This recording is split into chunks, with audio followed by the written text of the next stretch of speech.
আল্লামাহুল বায়ান।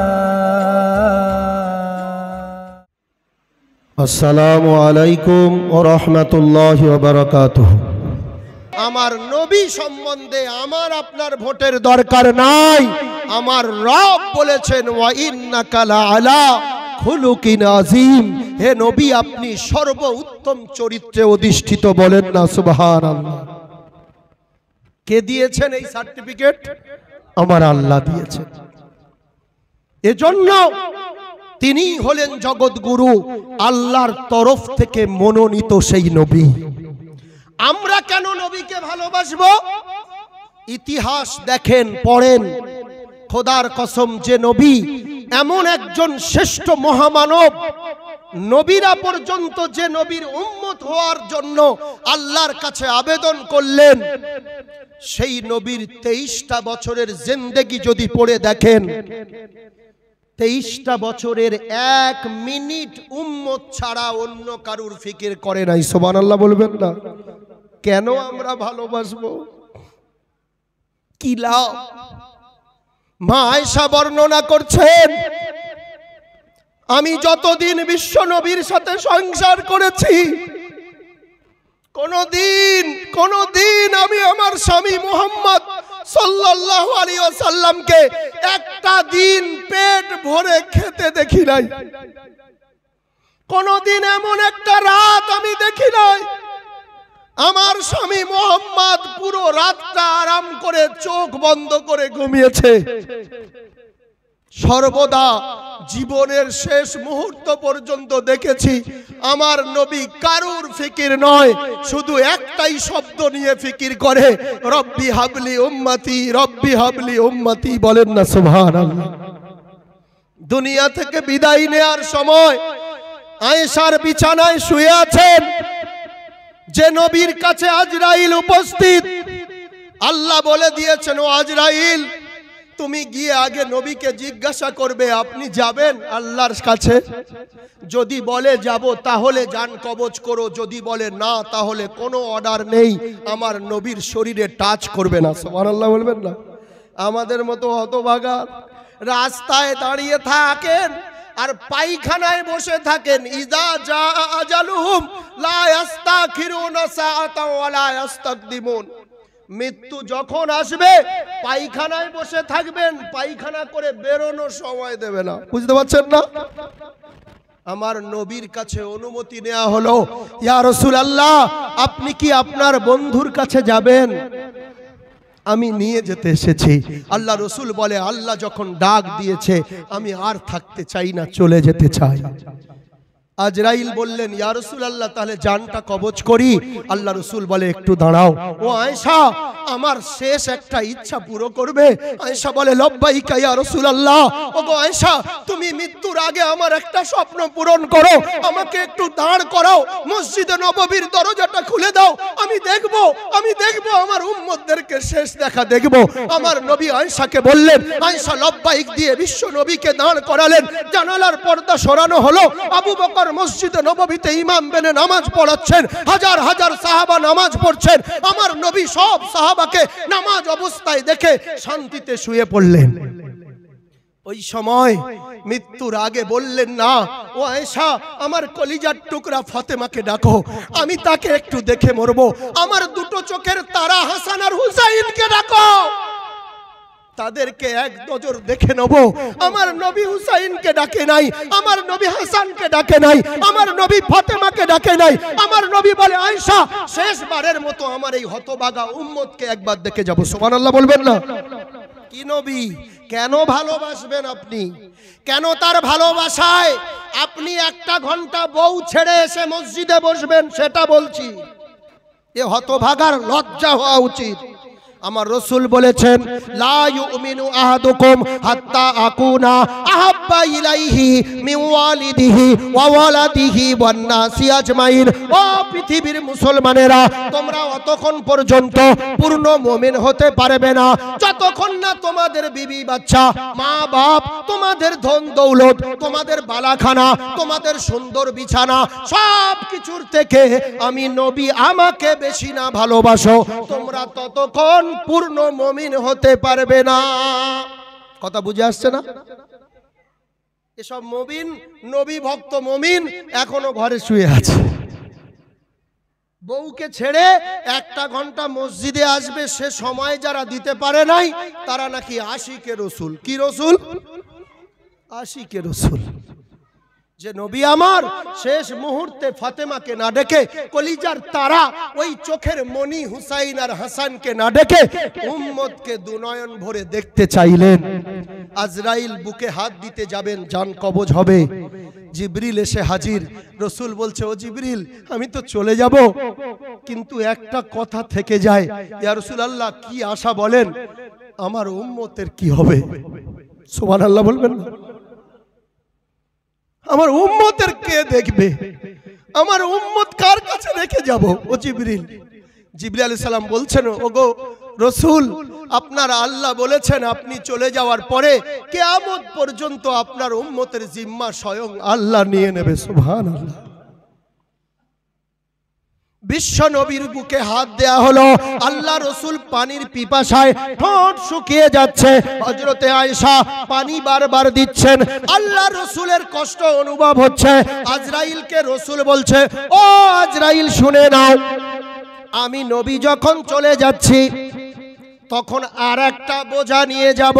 ও আজরাইল, কিয়ামত পর্যন্ত আনেওয়ালা সময় আমার মুমিন উম্মত যারা আমার খাঁটি উম্মত, তাদের মৃত্যুর যত কষ্ট হওয়ার কথা ছিল সব কষ্ট আমার বুকে দিয়ে দাও। আমার উম্মত যেন কিয়ামত পর্যন্ত তাদের মৃত্যুর সময় কোনো কষ্ট না পায়। বলেন না? জোরে বলবেন না সুবহানাল্লাহ? মৃত্যুর যন্ত্রণা আমার নবী বলেছে, আজরাইল, সব উম্মতের যন্ত্রণা আমাকে দিয়ে দাও, আমি যখন যাচ্ছি সকলের কষ্ট থেকে বাঁচিয়ে দিয়ে যাব। যেহেতু জিম্মা আল্লাহ নিয়েছে, সেই নবী সাল্লাল্লাহু আলাইহি ওয়াসাল্লামের মৃত্যুর লাস্ট মুহূর্তে আর কথা বেরোচ্ছে না, ঠোঁটটা যেন নড়ছে। মা আয়েশা বলে, আমি কানের ধারে, ঠোঁটের ধারে কানটা নিয়ে গিয়ে যেন শুনতে পেলাম। আমার পূর্বে হযরত বলছিলেন আল্লাহ রসুলের শেষ কথা, আস-সালাত আস-সালাত ওয়া মা মালাকাত আইমানুকুম। দুটো কথা। কটা কথা? নামাজ। হে উম্মত, তোরা জীবনে নামাজ ছাড়িস না। ওমা মালাকাত আইমানুকুম। নবীর জামানায় মানুষকে কেনা বেচা হতো, মক্কার হাটে গোলাম কেনা হতো, এজন্য গোলামের প্রতি অত্যাচার হতো। আমার নবী নিজে চোখে বেলালের কষ্ট দেখেছেন, আমার নবী নিজে সুমাইয়ার কষ্ট দেখেছেন। এজন্য আল্লাহ রসুল নামাজের সাথে বলেছেন, ওমা মালাকাত আইমানুকুম, তোমরা তোমাদের কর্মচারীর ব্যাপারে সতর্ক হও, তাদেরকে অত কষ্ট দিও না। বিদায় হজে আমি বললাম একটা সপ্তাহে আল্লাহ রসুল ভাষণের একটা কথা ছিল যে তোমরা নিজেরা যা খাবে, যা পরবে, তোমাদের অধীনস্থ যারা আছে তাদেরকে সেই খাদ্য খাওয়াবে, তাদেরকে গোলাম বা চাকর বলে তাদেরকে ঘৃণা করবে না। সুবহানাল্লাহ বলবেন না? শেষ কথা বলে আল্লাহ রসুল বিদায় দিলেন। আর আল্লাহ বললেন, আমি দায়িত্ব নিলাম। আল্লাহ কি বলেছেন? আমি। কোরআনে আমার আল্লাহ জানিয়ে দিলেন, উলাইকা হাক্কুন আলাইনা নাসরুল মুমিনিন। আমি আল্লাহ জিম্মা নিয়ে নিয়েছি, কিয়ামত পর্যন্ত আনেওয়ালা সময় মুমিনের কোনো কষ্ট হতে দেব না। কিন্তু সারা পৃথিবীতে আজকের যদি দেখেন, অপমানিত হচ্ছে মুসলমান, লাঞ্ছিত হচ্ছে মুসলমান, মার খাচ্ছে মুসলমান, রক্ত ঝরছে মুসলমানের। ঠিক না ভুল? আল্লাহ যদি দায়িত্ব নিলেন তাহলে এগুলো হচ্ছে কেন? প্রশ্ন আসে কি আসে না? আমার নবীর কথায় আল্লাহ বললেন, আমি আল্লাহ দায়িত্ব নিয়ে নিলাম, আমার নবী তো চলে গেলেন, কিন্তু আজ মুসলমান কেন মার খাচ্ছে? ওটাই দেখার বিষয়। রব ওয়াদা করেছে, হে নবী যারা মুসলমান হবে, কি হবে? মুসলমান হবে, তাদের জিম্মা কিয়ামত পর্যন্ত আমি আল্লাহ নেব। মুসলমানের উপরে 5 ওয়াক্ত নামাজ ফরজ না নফল? কথা বলতে হবে, ফরজ। পাকিস্তান, ভারত আর বাংলাদেশে যদি দেখেন প্রত্যেকটা মসজিদে 100-র মধ্যে 15টা মানুষ তার থেকে কম নামাজি। বুঝতে পারছেন না?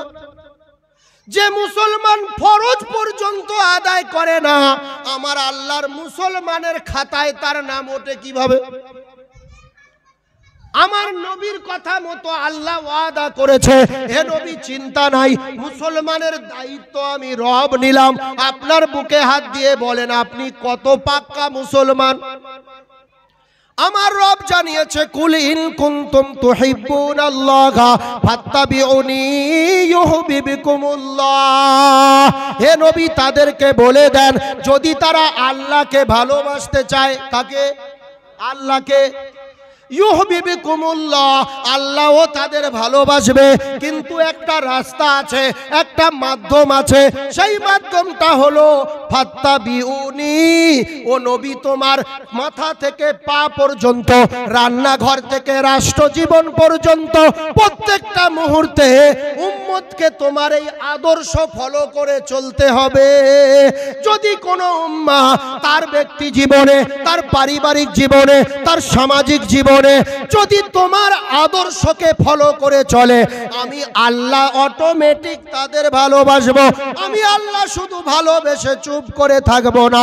ওয়াগফির লাকুম যুনুবাকুম আল্লাহু গফুরুর রহিম। আমি ভালোবাসার সাথে সাথে তার জীবনের সব গুনাহ মাফ করে দেব। বলেন না? ভালোবাসা পাওয়ার জন্য একটাই শর্ত হলো ইত্তেবা, অনুসরণ করতে হবে কার? মুহাম্মাদুর রাসূলুল্লাহ। 23টা বছরের ইত্তেবা। আমার রাসূল তাই বলেছেন, মান আহাব্বা সুন্নতি ফাকাদ আহাব্বানি। যদি আমার সুন্নতকে কেউ আঁকড়ে ধরে, আমার চলা, আমার বলা, আমার কথাবার্তা, আমার লেনদেন, আমার চুলের কাটিং, আমার জামার কাটিং, আমার দাড়ির কাটিং, আমার পাগড়ির কাটিং, আমার নম্রতা, আমার ভদ্রতা, আমার আমানতদারি, আমার সত্যবাদিতা, আমার ওয়াদা পুরোকারী, আমার মানুষের প্রতি দয়া দেখানো, সব কিছু কোনো উম্মত যদি ফলো করে, পৃথিবীর কোন শক্তি তাকে ক্ষতি করতে পারবে না। আমার আল্লাহ ওয়াদা করেছে, ওয়ালা তাহিনু ওয়ালা তাহজানু ওয়া আনতুমুল আলাউনা ইন কুনতুম মুমিনিন। তারা ঘাবড়াবে না, তারা ভয় করবে না, তারা সন্ত্রস্ত হবে না। তারা যদি মুমিন হয়ে যায়, তারা যদি নবীর ইত্তেবাকারী হয়ে যায়, তাহলে তারাই হবে পৃথিবীর সব থেকে উঁচু পদের মানুষ। বলেন না সুবহানাল্লাহ? এরা লাঠি ঘোরাবে, অন্য মানুষ গোলামি করবে, এরা রাজত্ব চালাবে, তারা গোলামি করবে। এই পৃথিবীর জমিনে যতদিন বিশ্ব নবীর পরে আবু বকর থেকে, উমর থেকে, উসমান থেকে, আলী থেকে, ইমাম হাসান থেকে, হুসাইন থেকে, যতদিন কোরআনের অনুসরণ আর নবীর অনুসরণ ছিল, মুসলমানরা পায়ের উপরে পা দিয়ে নেতৃত্ব দিয়েছে, আর অন্য জাতিরা তাদের তলায় গোলামি করেছে। ঠিক কিনা কথা বলেন? কিন্তু যখন তারা রসুলের আদর্শ থেকে সরে এলো আর রাস্তায় বেরিয়ে খালি ভালোবাসি ভালোবাসি করে ইয়া নবী ইয়া নবী করে চিল্লাতে লাগলো, আর 18 হাঁড়ি আর 20 হাঁড়ির হিসাব করতে লাগলো, আদর্শ ফাঁক, ভালোবাসার আওয়াজ বেশি। বুঝতে পারছেন না?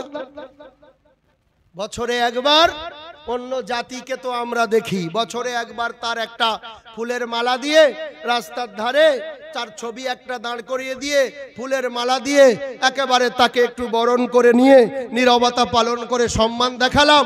একটু পরে চলে গেল, চার পেয়ে একটা জানোয়ার এসে ঠ্যাং তুলে মুতে দিল। বুঝতে পারছেন না? এটা সম্মান, বছরে একবার ওই সম্মান। কিন্তু আমার নবীর ভালোবাসা, ভালোবাসা কলিজায় থাকবে। আমরা আমাদের কলিজায় নবীর ভালোবাসা রেখেছি। সুবহানাল্লাহ বলেন।